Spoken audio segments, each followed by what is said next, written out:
For Utah's most accurate forecast with Thomas Geboy. Weather rates certified 11 years in a row. All right, we're checking back in with meteorologist Thomas Geboy. And Thomas, every time I see a photo, I think you've got the best photo, and then you keep topping it. And well, how about a video? I mean, this Let's from do Chris it. Williams today is just absolutely spectacular. Look at this view on the edge of Spanish Fork, heading down Highway 6. I mean, does it get much better than that? I don't know if it does. I mean, look at all the mixture with the color.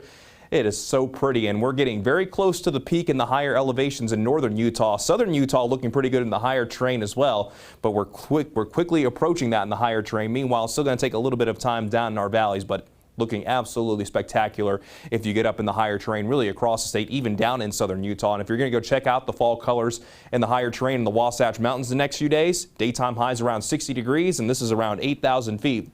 So keep that in mind. It's definitely going to be a little bit cooler the higher up that you go. So if you're around 10,000 feet, it might be a little bit chilly, but looking pretty good with mostly sunny to partly cloudy skies. Meanwhile, in southern Utah, there will be some changes. We'll talk more about that in just a moment, but we'll go ahead and enjoy this view from Snow Basin, where we're seeing more of the yellows as those aspens start to change that beautiful gold color that we love to see.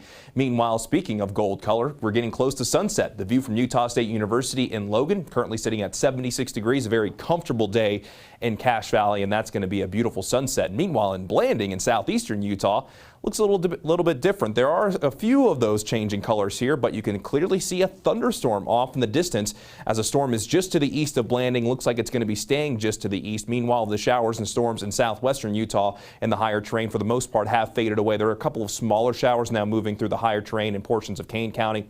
But here's that thunderstorm to the east of Blanding. So it looks like it is going to miss Blanding to the east, but you might get some gusty winds out of it before that thunderstorm starts to fade away within the next, I would say, half hour to an hour.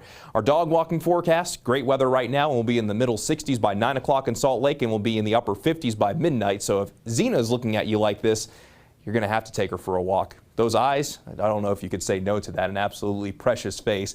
Meanwhile, our forecast for tonight, we'll see overnight lows, almost a carbon copy of what we had last night, and then tomorrow, copy paste those daytime highs compared to what we saw this afternoon.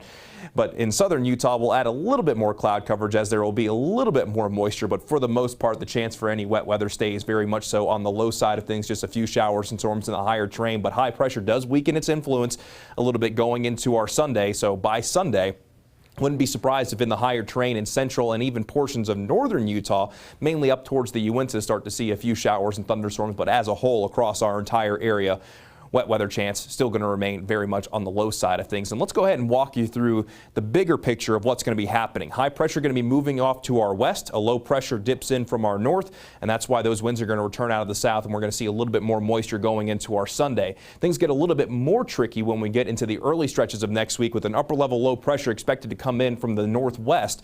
But depending on where this exact location is, we're going to get cooler air out of it. But if it stays to our east, the wet weather stays to our east as well. But if it's able to move over us, then we could see widespread wet weather before that high pressure starts to build back in. But overall, it does look like we'll at least see cooler temperatures across the board by the middle of next week. And in St. George, daytime highs mid to upper 80s Saturday and Sunday. Overnight lows continue close to 60 degrees.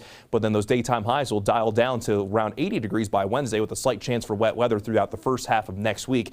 Then along the Wasatch Front, daytime highs around 80 degrees both Saturday and Sunday. Overnight lows continue to be mainly in the low to mid 50s, but temperatures will start to fall from the 70s, eventually getting into the lower 70s by Wednesday and Thursday.